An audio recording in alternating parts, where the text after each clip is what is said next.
Welcome to the settlement. I'm Fen, and please excuse the festivities, but it is Antelope Week here.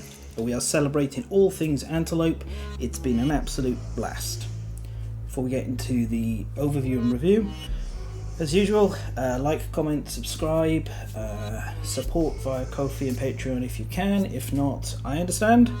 Times are tough. So, Vignette of Death, or the Vinaigrette series as we call them around the table here. They are a bunch of boxes that provide an aberrant variant of a particular monster. They can be quarry monsters or nemesis monsters. So far we've had, for Quarry Node 1, Giggles the Giggle Iron. For Quarry Node 2 we've had the Kelenia Butcher, and for Nemesis Node 2, Kelenia Butcher, and for Quarry Node 2, which is this one, we've had the Screaming Nukealope. The suggestion in the pattern would be that next due is Nemesis Node 2, and if they're still following the core game, that'll be a Kingsman, which I'm honestly going to say good luck in making a coherent and enjoyable vignette out of that one. Unless you're going to get rid of Silent Hymn, then maybe. And then after that, maybe the Phoenix. They might, swerve and go in a different direction, which I'd appreciate. I would love to see a vignette for the Gorm. It'd be also really nice to see one for the Frog Dog that's like a variant Bullfrog Dog. So we have a Bullfrog Dog miniature, plus a variant on that would be pretty cool. But ultimately I expect to see either the Kingsman or the Phoenix next. But given how uniform the Kingsmen are, maybe it'll be the Phoenix. Anyway, so the concept of the vignettes is twofold. You get in the box a standalone fight, the vignette, that does still require the main game box, but otherwise you can jump into a situation with developed characters and load out geared grid loadouts that are a bit more sort of advanced. This side of things is I found really useful for two things. Number one is demoing the game. So if you're trying to just run the game somewhere in a public place, having a preset scenario is pretty good. The second area is in introducing the game to experienced board gamers or role players. So Kingdom Death has a phenomenal tutorial, one of the best in the business. Do not let anyone ever tell you that the tutorial is anything other than a top tier example of how tutorial should be. But while it teaches you the game really well, it doesn't give you a good example of what the game actually is. So it's quite easy to come away from the impression that the game is attack move or move attack, and that's kind of it. Whereas there's a lot more to it. Even just within combat, once you get to higher speeds, you're choosing which order to deal with hit location cards in, for example, and that's got a lot of texture to it. But you also get survivors who are doing stuff that's not just attacking with their activation. So the game has a lot more depth than it looks when you're first learning, but like any dungeon crawler, it's sort of starting you off simple and giving you more and more tools as you get further into it, which I think is very admirable. But for experienced players, showcasing something a bit more, a bit different, is quite good. And also the vignettes give a space for one to experiment and showcase things that maybe don't work as well under a normal campaign framework. And also the final fates of the survivors can create branching paths. The Kelenia Butcher is phenomenal for that, having a bunch of different outcomes that have different resolutions and different aspects to it. I would go as far as to say that the Kelenia Butcher is like the gold standard. In fact, I go as far as the platinum standard. Yeah, let's go triple platinum standard for the Kelenia Butcher. It is the high bar to which I will compare everything else. And it's kind of incredible because the Giggle Iron is rough. It's got all the advantages of being based off a white line, which is a very well designed monster for learning the game. But it's not as cohesive and as well put together as the Kelenia Butcher, which is a transformative piece of magic that I absolutely love. So let's open up this box and we'll go through all the contents, just look at it all. I'll make some observations and sort of feelings from experience along the way, and then at the end of it I'll wrap it up with if this is a recommendation or not, and if so, what order or whereabouts I think you should try and pick this up. Okay, so let's open this up.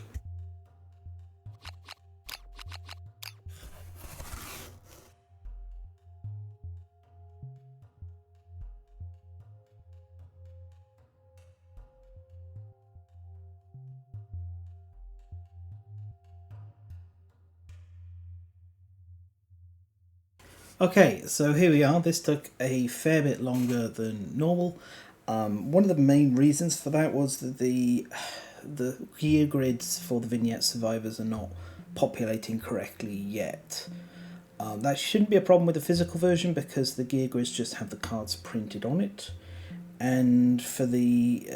I managed to manually get everything out for here. The level 2 and level 3 Screaming Antelopes seem to have no problem with automation setup. It's just this vignette, which it put everything out. Just the survivors required some extra work. All the cards seem to be present though, so hopefully just a temporary issue. Oh, this is the vignette. It has our 4 vignette survivors battling against the Screaming Antelope. We'll come back to this in a moment, because mostly I just wanted to go through the component list because I can't lay it all out and just show you cleanly. So over here we have our components, 2 sprues of miniatures, so that is a total of 4 survivor miniatures and the Screaming Nukealope. Basic action card for the Nukealope, 2 trap cards, yes, 2, 4 AI cards, 2 armor set bonus cards, they're both for the vignette, 2 fighting up cards for the vignette, 2 strange resource cards for the Nukealope, the Shade Minion AI card. This was first printed in the Sunstalker expansion, so it's used in the vignette again. The 4 vignette survivor cards, the 4 gear grids, which in the physical copy will be fully pre-printed, the strain card for unlocking the Nukealope, the Stone Circle Hot Zone Settlement Location extension, which works the same way as the Gigaline extension, and the Bloomery, I think it is called, for the Blacksmith extension for the 50th anniversary survivors. 5 new gear cards for that, 2 secret fighting arts again for the vignette, 1 terrain card for the vignette, and 4 terrain tiles for the vignette. We'll talk about that in a moment. So the Nukealope itself is at its heart still the Loot Pinata. The hit location deck has 2 new traps instead of the original one, and the traits change, but for the most part the AI and hit location decks are the same.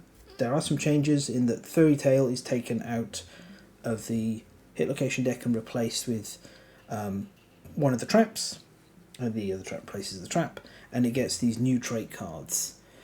So it's going to behave a lot like a normal Screaming Antelope, with the exception of where the traits modify things.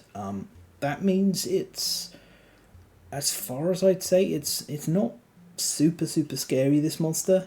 It is more dangerous than a normal Screaming Antelope, but the fact that it doesn't have Diabolical at level 2 is quite a, boom, really. Okay, so the book goes through how to put the Nukealope into your campaign, fairly straightforward, including a bit overview of the strain system, explanation of how the shades work, which is great, because if you don't have the Sunstalker, you don't know. Minor scoring mark against this expansion, they had the opportunity to give us a shade miniature here.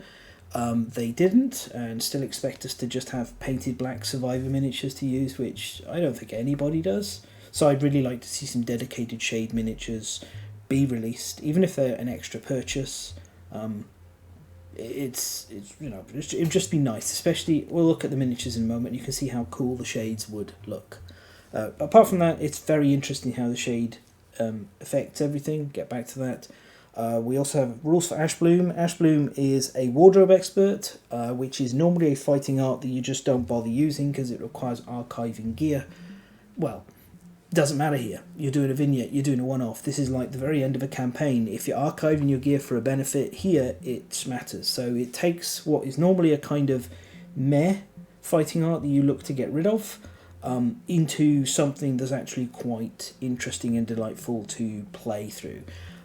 Because the gear is printed on the board for Ashbloom, and the others, because the antelope can eat weapons occasionally, you're given a solution of just sticking like black counters on top to cover them. That's fine. That actually retroactively fixes the problem with the Skull Knight from the Skull Knight. One of the survivors in the Giga Lions scenario has a skull helm, and that will break. And there was no rules to cover it. We do have that now, so that's fantastic. They're giving us a way which is not satisfying, but at least works.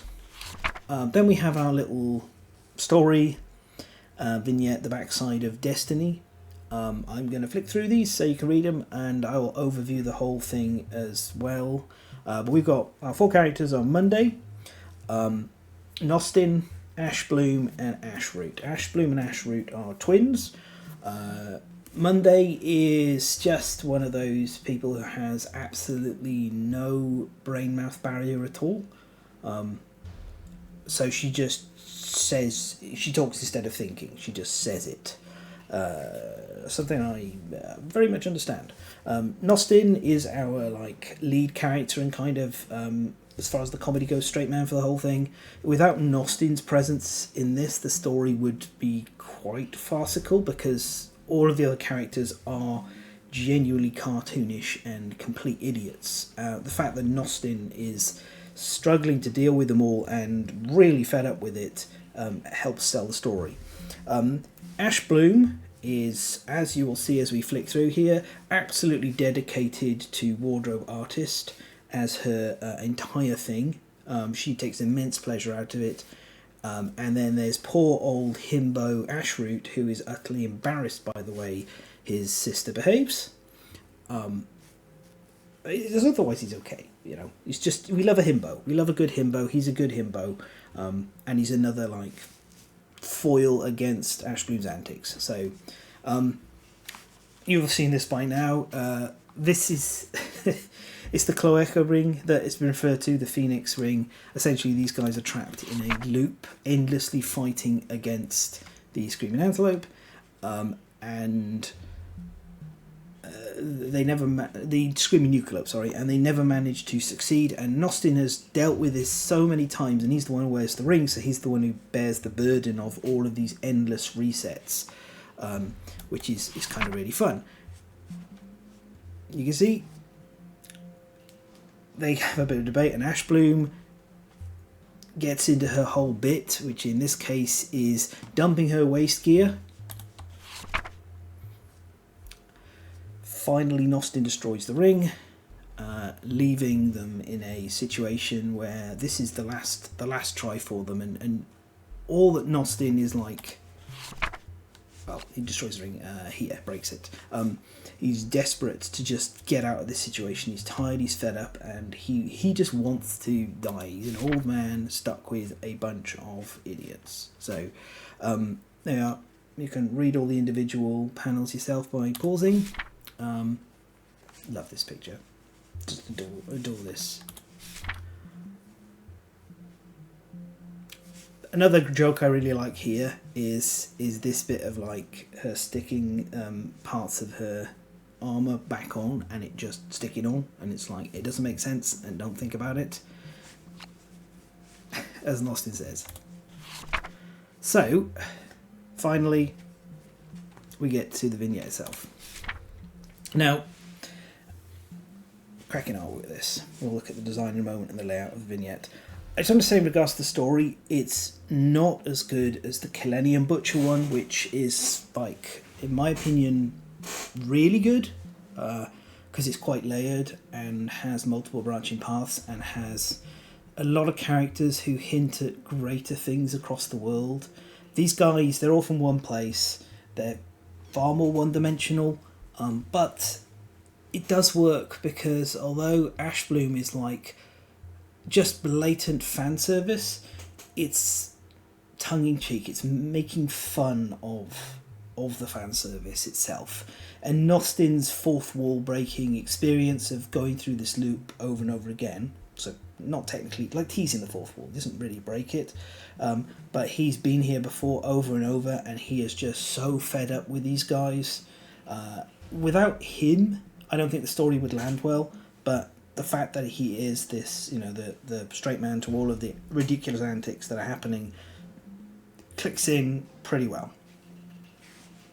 So we have a like random deck, which is kind of interesting for the vignette. We're just following the normal build, and we've got a few aftermaths. That's one thing I am going to leave for you to find, is the aftermaths. I'm not going to show them, but there's not as many varied as there is the Kalenia Butcher. And now we can go across to the Showdown. We can have a look at the models and the whole layout. So this is, I like this this layout. One of the things that happens a lot, which is being worked on by the design team, but many of the boards are kind of just an empty mess. Like, there's just nothing going on, and the board is genuinely too big for a lot of the showdowns. This, however, this fills the space quite nicely, and there is like relevance to this. The characters interact with the terrain. This feels more like something designed with purpose, like Townsfolk Tussle and Kingdoms Forlorn, which have layouts with built-in terrain that you're intended to play with. This is doing that as well, and I think it's like fantastic for that. So really like the layout, really like the whole design. Let's look at the models. We'll start with our characters. We'll begin down here. This is Monday. Monday has a new set of armor, with Shadowstalker armor, which I kind of hope is in Campaigns of Death, because it could well be, if you're following Shadow and Stalker, that could be the Sunstalker and the Slender Man like mixed together, possibly. And we can see here, this is why I was like, I want some shade miniatures. I love this shade forming behind her. The whole model's fantastic. She's a fun character. I do feel a fair amount of affinity with her. She's my second favourite after Nostin, for obvious reasons. Lovely sculpt. Up here we've got Ash Bloom. So Ash Bloom has Crusader armor, which we've learnt comes from the... to double check, I was going to say Iron Maiden, from the Iron Succubus. So we know that this is a potential future armor set for a future monster. Honestly, give us an Iron Succubus in the shop, please. Like, get it out next year, year after, I don't care. I think this armor set is really cool. I love the design of it. Ash Bloom has a lot of like... She doesn't have a fully functioning armor set because of the whole wardrobe incident, but she does have some nice synergy still with her twin brother, and I do still like this model. You know, I enjoy painting skin. It's kind of funny to paint this model, and it's a great sculpt. Even if she had her pants on, it would be great. Then let's see here. So this is Ash Root. Got the old classic, like, I always think of this is the classic himbo cut for me, like longish hair with a flat bowl cut fringe on the front. So we can see the full armour set as it would look here. Again, he's got one of these warding Guidon lances. You have to excuse me if I pronounce Guidon wrong, I don't know. It's a American thing, these spears with flags on, rather than like a lance, which is what I'd be more used to. And finally, we have the man of the hour, Nostin.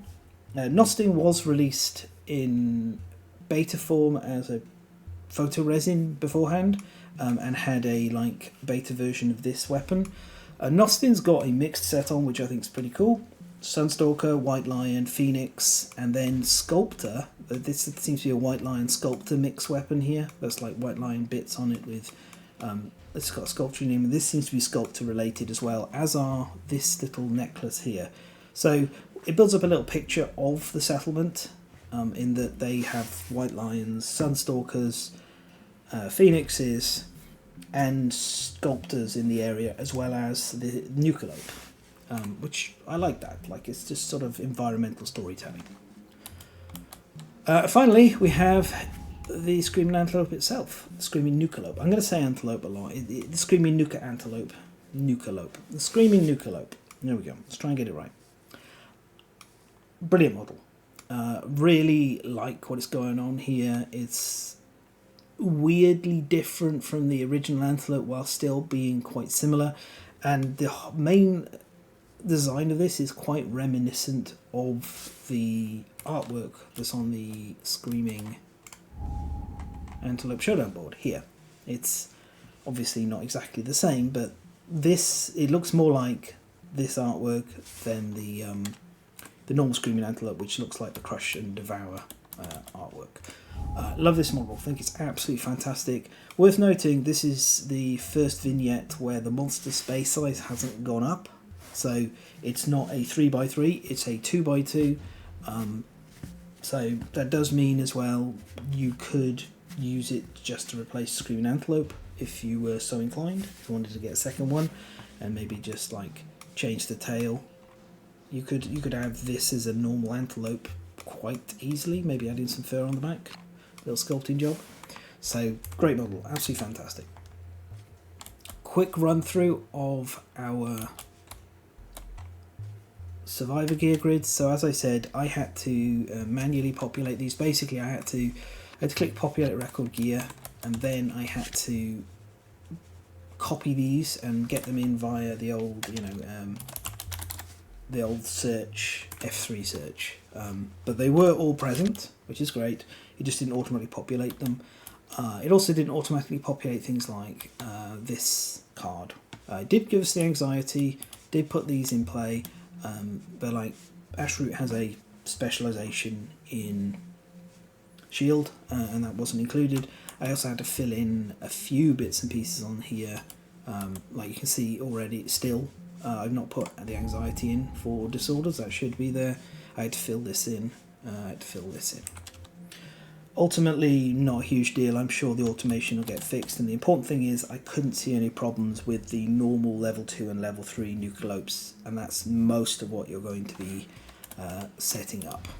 As for Ashroot's gear grid, we just get a little look at what the Crusader armour is doing. Part of the reason I'd love just them to put the Iron Succubus out is I think this is a fun armour set.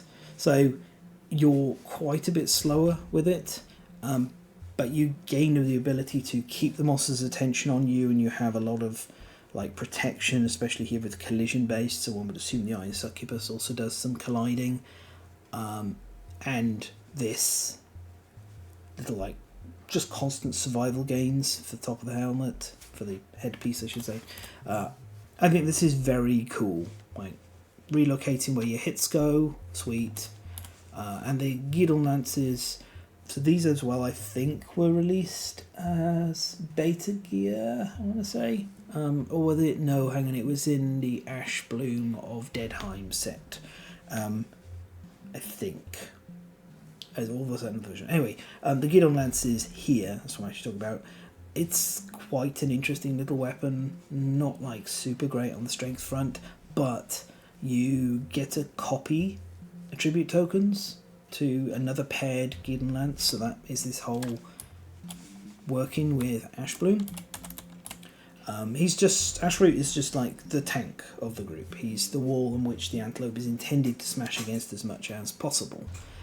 He does a fairly good job of that, and with Sunspot Darts as well, he can have a little bit more utility than just defending, because Sunspot Darts are very good at giving survivors a big old pile of survival. You know, if you get all survivors next to the monster and smack it with a dart, all survivors get a survival. It's a classic trick with the Sunstalker gear, and it's great here.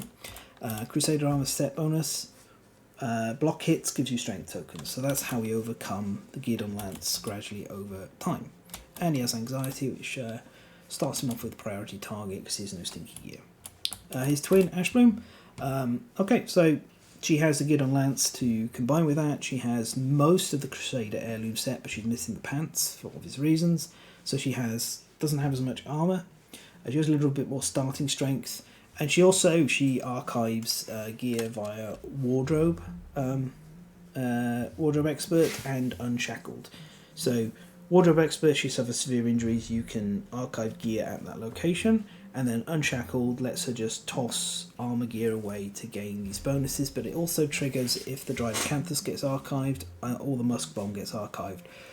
This is a really interesting gear grid that works in a way that I wish Wardrobe Expert could work, but you would need Wardrobe Expert to have the gear get like removed until the end of the showdown or return to the settlement storage, not specifically archived. That's the reason Wardrobe Expert normally is a bit boring. But here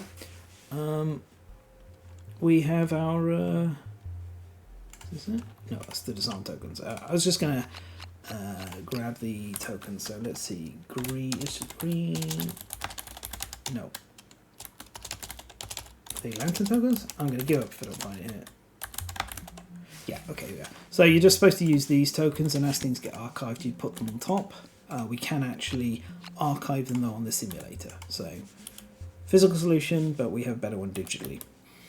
Ashbloom is one of the main damage dealers. She sort of scales up, but she runs a very like fine line of putting herself in a lot of danger, and eventually it'll catch up to her if you don't manage to close the fight out soon enough or you're unlucky with your draws. Then we've got over here Monday. So Monday is, I think, the most interesting of all the gear grids. So she generates where is it? It's here. Yeah. So she, at the start of her act, she generates a shade minion, and you put that in an unoccupied space in darkness. Darkness spaces. Did it pull up the sundial? It didn't. Okay.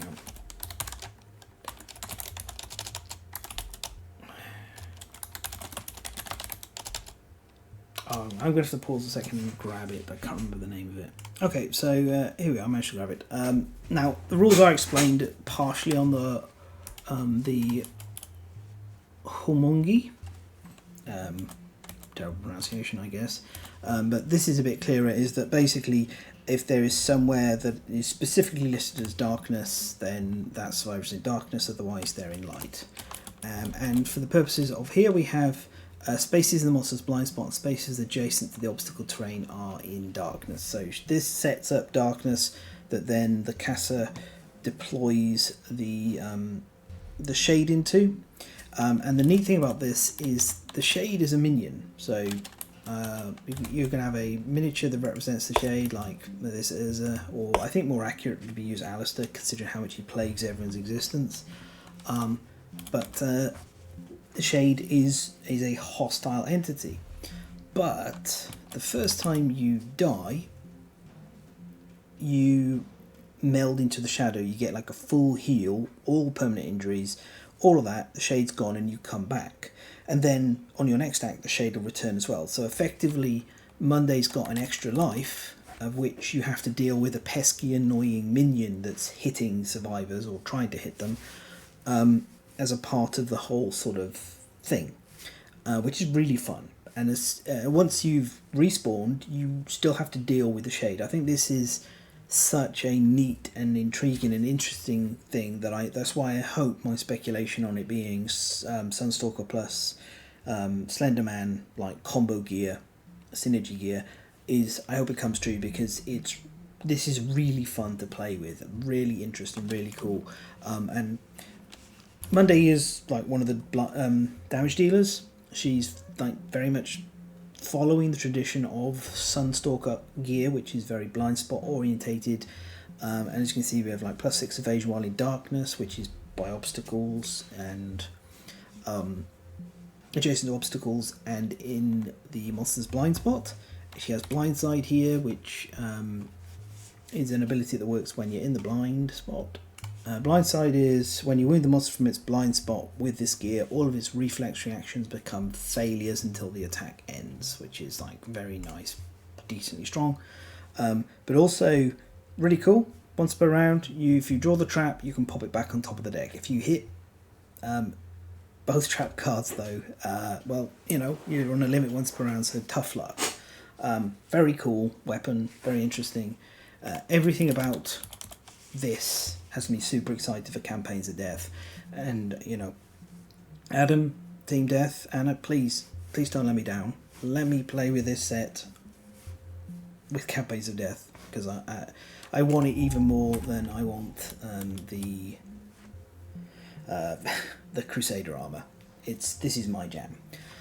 So yeah, she's one of the damage dealers. And then finally we've got poor old Nostin. So Nostin has a gear gap as well because he smashed his Phoenix ring, his Hours ring, so that's gone. He is slightly damage orientated, but he does have a little bit of defensive capability. He isn't as protected though as Ashroot. One of his real big gimmicks is, well, first of all, we got this ability to shove a piece of terrain into the antelope for a automatic wound, which is really cool, but also it tells us that Nostin here went through the whole journey with a Dung Beetle Knight via the Old Master story. You get this during the Old Master story, which means we have a little bit more of a build-up of Nostin, who has probably lost or experienced the loss of a friendly Dung Beetle Knight, the Old Master, or a Old Master, which I think is really neat, more world building. The big things about him is he's kind of plays around with terrain as a fair bit of what he's doing, and these in particular are really good for that. So he gains insanity for being adjacent to obstacles, but Stone Smasher is like really cool. You archive obstacle adjacent to the monster, and if it's on it, so you archive when you're adjacent to an obstacle, and if the monster's on that terrain, it'll fall over 40% of the time. Plus, we've got Deadly One on the weapon, and it's Savage, which is a really nice combo we don't see often. Very cool weapon, much better than the beta version. And Stone Scraper. Stone Scraper makes these makeshift stone heaps in unoccupied spaces adjacent. So he just digs up a hole, and that's this terrain. My only criticism of this terrain is I wish it made an appearance in the Nukealope, the normal Nukealope. It's only used in this vignette. It doesn't turn up in the normal Screaming Antelope or Nukealope scenarios, so that's a little bit of a shame, because this is a interesting thing, especially in combination with this. So I do hope we see sculptors in the future, which I believe all three of these are at least partially sculptor related. This almost certainly. Pretty cool. Ultimately, Showdown's pretty good. I enjoy it. It's not the best. It's the second best out of three. And the humour's not exactly my preference or taste, but that's fine. Others may enjoy it way more. I think strategically that it is very enjoyable. So all of that, thumbs up. Now we'll just quickly go into the Antelope changes. So as mentioned, the Furry Throat, I think it was, is archived.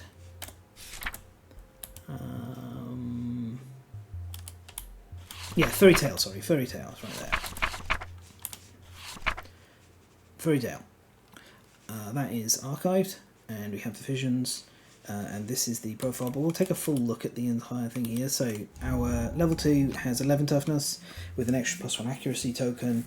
It has 16 AI cards, so 17 wounds to kill it, 9 movement, and +2 speed, no extra damage. It has these 3 new traits. Note that it doesn't have any of the old traits, so it doesn't have Trample, it doesn't have Diabolical. This thing is actually more predictable than the Antelope on that front. The level 3 version goes up to 22 AI cards, so 23 wounds to kill it. Stays at 9 movement, it goes to 12 toughness, +3 speed, +1 damage, and it has all the traits, plus it has exponential yield, which is a new additional trait, and legendary horns, which really improves its stats, plus it has token accuracy and evasion tokens as well. And its greys, big one, now like gobbles up a survivor as opposed to just having it run towards Acanthus. So it's turned carnivorous, and it is quite a nasty little beast on that front. Basic attack, I like this one. So target survivor in blind spot or closest survivor in field of view. It goes 2 speed, 2+ accuracy, 1 damage, and then you reveal the next 3 hit location cards, and any of the not traps are discarded and puts traps on top. So the Nukealope is trying to consistently get to its trap and just force you in the situation where you have to hit a trap with this. Okay, onto the traits. I'm just going to grab exponential yield because that wasn't pulled out for the vignette. Okay, so these 3 are the main heart of what's happening, and they provide some extra modifiers. So you can see when it consumes or puts gobbled up, so terrain, gear, gobbled up survivor, you randomly flip one of these to its active side. You'll have to randomize that through some system. So they all start at it, excuse me. And then we got the prehensile tail, which after damage, you place the target, knock down in the monster's blind spot, and they suffer monster level damage. So it like grabs someone and throws them, or grabs the target in the attack and like effectively throws them into its blind spot.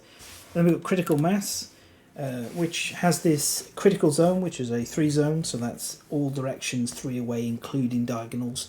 When the monster collides with a survivor, they and all other survivors in the critical zone at the moment of collision suffer 2 damage to monster level hit locations.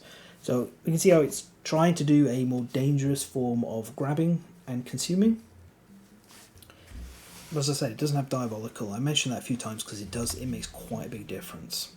Right, so let's flip these over and so you can see the other sides. So they'll gradually become active. We have now an extra AI card, and it keeps doing the flips. The after damage becomes gobbled up off the prehensile instead of that thrown to the blind spot, and the critical mass now has it doing the diabolical. So anyway, that's why we're sort of mentioning it's here, but it's not if it's inactive.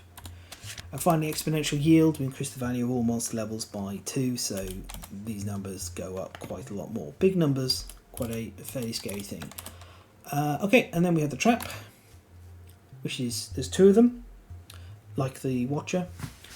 All survivors are doomed. If the monster has 3 active traits, it's going to trigger super criticality. If it does not, we randomly flip one of the inert traits to active side and full move the monster through the attacker. So that's going to do the grab, which might gobble up. Sorry, it's going to do the collision, I should say, which... where are we? This is what I meant, critical mass. You'll be doing the collision of this. And if you hit 2, then you get irradiated. Irradiated is a really nasty trait that is not good news to the survivor that happens to it. It's also part of Goth's entire thing, so you can play Nukealope alongside Goth, which is quite nice. There's a little extra bit of synergy. And there is also within the Screaming Nukealope a form of mitigation for irradiated as well. That I like the design of. If Irradiated had just been on its own with no counterplay at all, it would have been horrendous. But having this at least is interesting. It's a good trap. It is a good trap. And the double trap is like always fun, and it's nerve-wracking to deal with. So I have nothing but like delight for these additional cards added to the Screaming Nukealope. But the big thing is that underneath it all, it is still a Screaming Antelope, and the Screaming Antelope does have some very wobbly AI and hit location cards. It has some really good ones, and it has some very, very soft ones.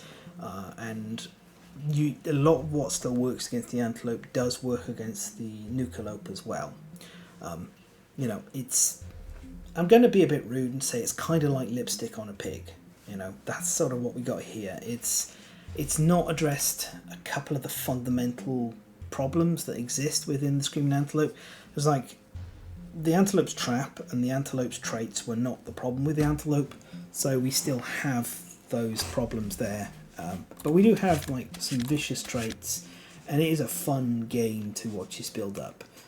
So overall, I think it's an improvement on that.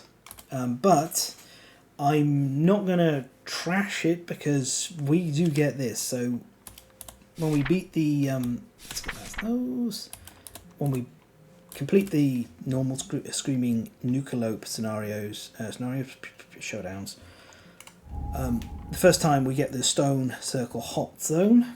We also get the Reticulated Grabber for the level 2 and the Fissile Pancreas in addition for beating the level 3. We have this bonus for Bloodletting, that's to do with dealing with Irradiated. It's interesting. And here's our last bit. So first of all, the unlock for the Nukealope was based on losing the Showdown. Whatever. Not very hard to do. I actually think it's not an interesting milestone compared to the ones that we had for the Killennium Butcher. And it's specifically, Last Explosion is the defeat condition on the vignette, so I would have liked that to be a bit more meaningful. Interesting. Anyway, Fissile Pancreas, somebody has to get irradiated, so again this whole thing here, which you can pause to read if you want, works out very well. It's quite important, I should say. And then we've got our Reticulated Grabber. So these are our crafting materials, and what we have is here, so the Stone Circle Hot Zone is like the Caterium extension, the Giga Caterium I think it's called, and as I said, like the Bloomery I think it is, in that it attaches to your Stone Circle. And all of these pieces of gear, all 4 of them, of which we have 5 cards, are, in my opinion, really fun. So I'm going to go through them. We first of all have the Nuclear Knuckle. So big thing to note, Qatar, Fist and Tooth, and it has the nuclear keyword, which does matter for the bit that we'll talk about. Also we have Surpass of 10, and this can be paired. That's why there's 5 gear cards in the entire thing, because there are 2 Nuclear Knuckles. And it has Shining Finger. Next attack has plus 1000 strength. This is apparently a Mobile Gundam, Mobile Fighter G Gundam reference. Shining Finger. So I have not watched Gundam. Not big into anime unless it's JoJo's Bizarre Adventure. So it's cool. I like seeing these references even if they're not for me.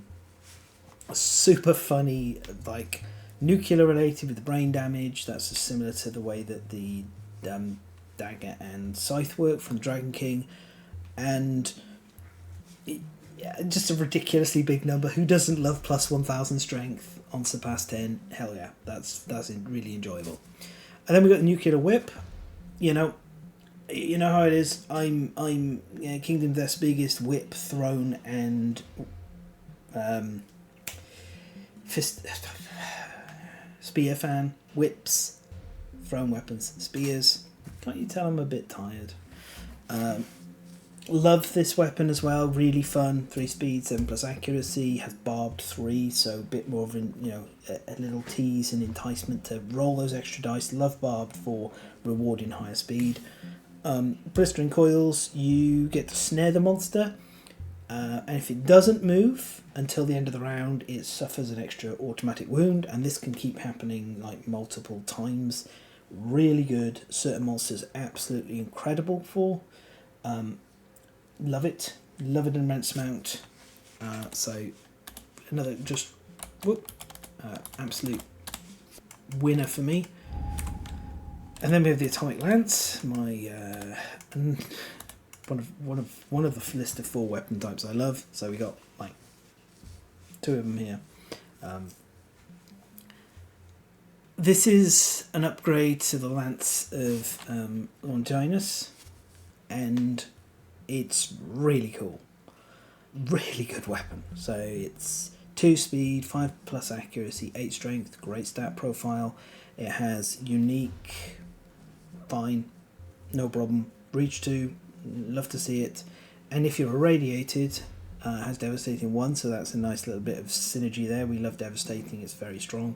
And if you have all of these connected, then the first time you wound with this each round, the monster gains -3 toughness tokens until the end of round.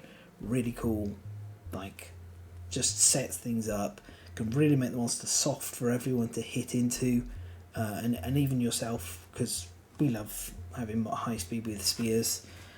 Just a great weapon. But the key thing about all of these is they all have the nuclear keyword, which means they're not just what they are here. We can also pair cores on them.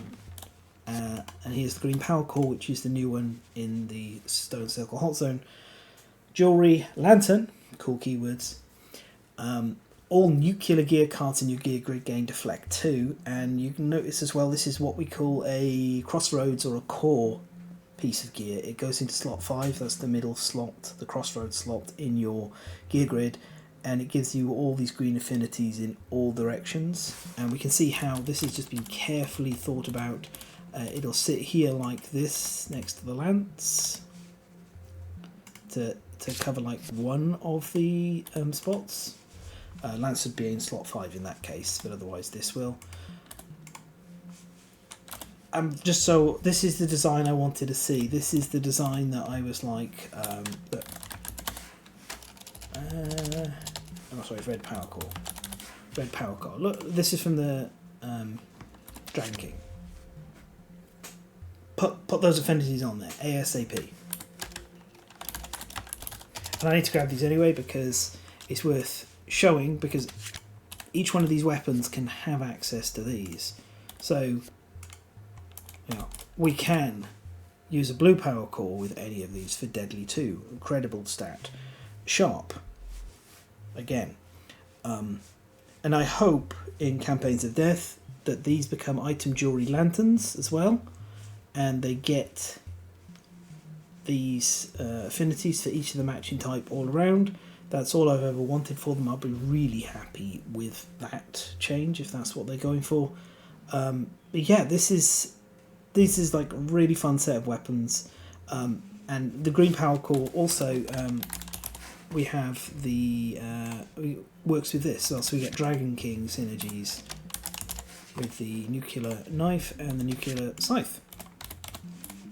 So we can have a nuclear scythe with deflect 2 in it. And how much better would it be if we're able to like put these cores like here and here to help set it up. Not that we particularly care about this, it's an okay activated ability, but you know, that's fantastic. It's really exciting. This is the kind of stuff I love to see, where there's synergies that not just with the stuff that comes out, but with older stuff as well. So that all is really cool, and if you're looking to expand and build on your Dragon King experience, boom, here we are.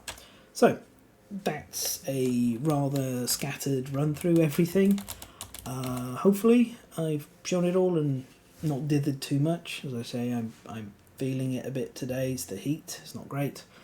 But yeah, this is the Screaming Nukealope. In my opinion, it's great. I think you still should get the Kelenium Butcher beforehand, but if you're buying the Dragon King, I genuinely think you should be picking this up alongside, because it is really nice to support the Dragon King stuff a little bit more with all of this nuclear stuff and tie things together. I'd recommend just like house ruling these to have those affinities to match this up, so they're a bit more exciting. And hopefully that change does officially happen in the future.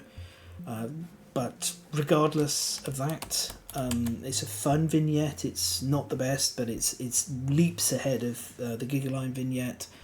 I think it's a really fun introduction. I like doing Kelenium Butcher, and then if people are interested, I might do Screaming Nukealope as a second standalone vignette, just a kind of demo to, as I said, experienced players. Ultimately, I'm really happy I have this. I don't have any reservations or issues in the way that I sometimes do with the White Gigalion. This is not Kill Anyone Butcher tier, but that's really, really hard to achieve. Not everything can be a absolute home run, because if everything is, then everything's the same, and that's sort of not possible. But yeah, this is great. I'm really happy with this, and I love it, especially given how much I enjoy the Dragon King. So if you don't have the Dragon King, it's still pretty good. But know that when you do get the Dragon King, you get these extra cores to interplay with them, and the scythe to bring in and everything. It gets even cooler and enjoyable. So that's my recommendation. I think in digital, this is an easy no-brainer. It's $10 on the simulator. It's $100 in physical and available in all of the regional warehouses. I really like this. I think the model's fantastic. I think the vignette is incredibly fun and enjoyable. To figure out how to get through it and keep everyone alive is immensely enjoyable. Used